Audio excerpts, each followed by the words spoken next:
माँ का रिश्ता दुनिया में सबसे प्यारा और अनमोल माना जाता है, क्योंकि एक माँ अपने बच्चे के लिए कुछ भी कर सकती है। कहते हैं कि माँ के दिल जैसा कोई दिल नहीं होता, जो अपने बच्चे की खुशी के लिए हर मुश्किल को हंसते हंसते झेल लेती है। लेकिन उत्तराखंड के हरिद्वार से एक ऐसी खबर सामने आई है जिसने इस खूबसूरत रिश्ते को कलंकित कर दिया है।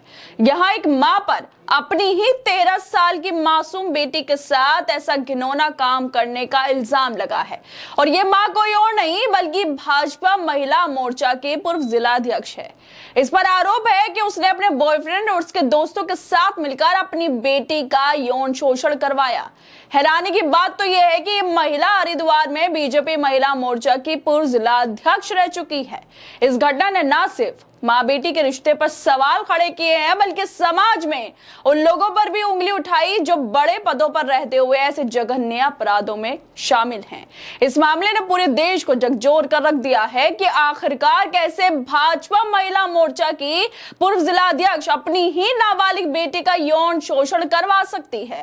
दरअसल भारतीय जनता पार्टी एक बार फिर गंभीर आरोपों के घेरे में है, जब पार्टी से जुड़े नेताओं पर बलात्कार और गैंगरेप जैसे जघन्य अपराधों में शामिल होने के मामले सामने आ रहे हैं।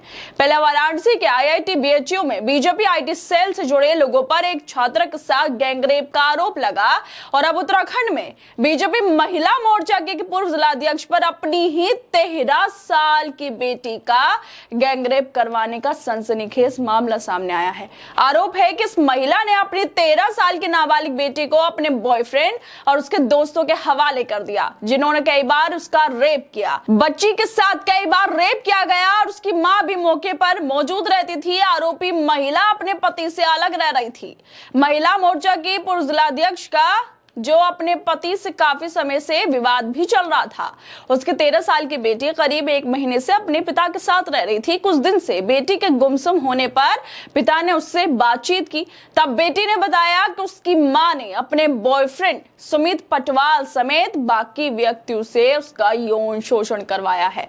पुलिस की शुरुआती जांच में आरोप सही पाए जाने के बाद पुलिस ने आरोपित मां को गिरफ्तार कर लिया है। आरोपित मां को पुलिस ने हरिद्वार में सुमित पटवाल के होटल से गिरफ्तार किया। सुमित ने हरिद्वार शिव मूर्ति चौक के पास लीज पर एक होटल लिया हुआ था।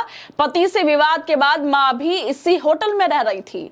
वहीं पीड़िता ने पुलिस को बताया कि उसकी मां कई बार घूमने के बहाने उसे सुमित पटवाल के साथ वृंदावन समेत अन्य जगहों पर लेकर गई। आरोप है कि वहां भी सुमित पटवाल और बाकी व्यक्तियों ने उसके साथ दुष्कर्म किया। मामले के सामने आने के बाद बीजेपी ने तुरंत कार्रवाई करते हुए इस महिला को पार्टी से निष्कासित कर दिया। लेकिन सवाल ये है, क्या सिर्फ निष्कासित ही काफी है जब पार्टी से जुड़े लोग बार बार ऐसे अपराधों में पाए जा रहे हैं? यह सिलसिला यही नहीं रुकता।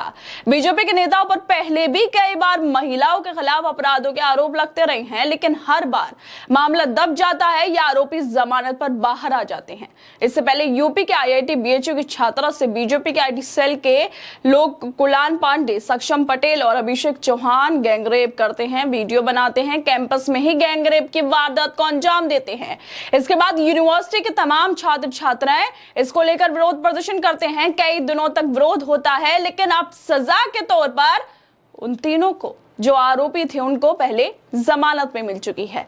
और कुछ ही महीनों पहले ही इसकी बात करें तो उत्तर प्रदेश के मुख्यमंत्री योगी आदित्यनाथ अक्सर अनुशासन और कानून व्यवस्था को लेकर बड़े बड़े दावे करते हैं, लेकिन उनके सारे दावे या तो दफ्तरों में धूल खा रहे हैं या फिर हवाई हो गए हैं, क्योंकि बीजेपी के नेता उत्तर प्रदेश के जिला कासगंज में गैंगरेप जैसी घिनौनी कांडों में पकड़े गए थे। कासगंज में अपने मंगेतर के साथ मार्केट से लौट रही युवती को कुछ लड़कों ने नहर के रास्ते पर रोक लिया था। उसे उठाकर खेत में ले गए, गैंगरेप किया, जाते जाते मंगेतर को भी लूट लिया था। गैंगरेप के 8 आरोपियों में अखिलेश प्रताप सिंह उर्फ एपीएस उर्फ गब्बर, अमित, सत्यपाल, अजय, रिंकू, सौरभ, ब्रजेश, सोनू गिरफ्तार किए गए थे। और इन आरोपियों में से एक आरोपी बीजेपी का स्थानीय नेता है। उसका नाम था अखिलेश प्रताप सिंह उर्फ गब्बर, जो सोशल मीडिया पर रील बनवाता फिरता था, धार्मिक प्रोग्रामों में मेहमान बनकर जाता था। विधायक और सांसदों से इसकी अच्छी पहचान थी। इसने कासगंज में अपने साथियों के साथ एक लड़की के साथ गैंगरेप किया। धमकी दी कि किसी को बताया तो मार देंगे। फिर यह मामला सामने आया तो उसकी गिरफ्तारी करके कार्रवाई की गई। इससे पहले की बात करें तो बहुत सारे ऐसे मामले हैं जिसमें बीजेपी के नेता कार्यकर्ता पकड़े गए और अब तो हद हो गई। आप खुद ही सोचिए, कोई मां अपनी बेटी का गैंगरेप कैसे करवा सकती है, लेकिन भाजपा के पूर्व जिलाध्यक्ष ऐसा कर सकती है। लेकिन सवाल यहां पर गोदी मीडिया से भी है, जो रूबी का डिबेट में चीखती हैं। क्या वो इस घिनौनी हरकत पर डिबेट करेंगी, जो सरेआम विपक्ष को उल्टा सीधा बोलती हैं, प्रवक्ता बन जाती हैं बीजेपी की? क्या वो अब इस पे डिबेट करेंगे जिस तरह से बीजेपी की पूर्व जिला अध्यक्ष की एक घिनौनी हरकत सामने आई है?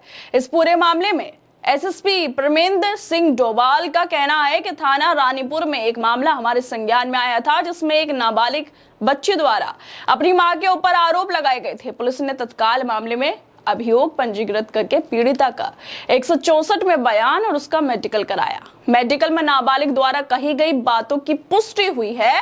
प्रथम दृष्टया मामले को सही मानते हुए पुलिस के द्वारा आरोपियों की अरेस्टिंग की गई और उन्हें न्यायिक अभिरक्षा में जेल भेज दिया गया है। ये बेहद गंभीर मामला है और सवाल उठाता है एक मां के ऊपर, जो भाजपा की पूर्व जिलाध्यक्ष रह चुकी है, कि आखिरकार एक मां कैसे कर सकती है ये सब काम अपने बॉयफ्रेंड के साथ मिलकर, उसके साथियों के साथ मिलकर अपनी ही बच्ची का किस तरह से वो यौन शोषण करवा सकती है, जिसके आरोप लगाए जा रहे हैं। ये बेहद अफसोस की बात है, बेहद ही शर्म की बात है। खैर दोस्तों, आप लोगों को क्या लगता है इस वीडियो को लेकर? हमें अपनी राय जरूर दें। बाकी तमाम खबरों को देखने के लिए जुड़े रहिए हमारे साथ।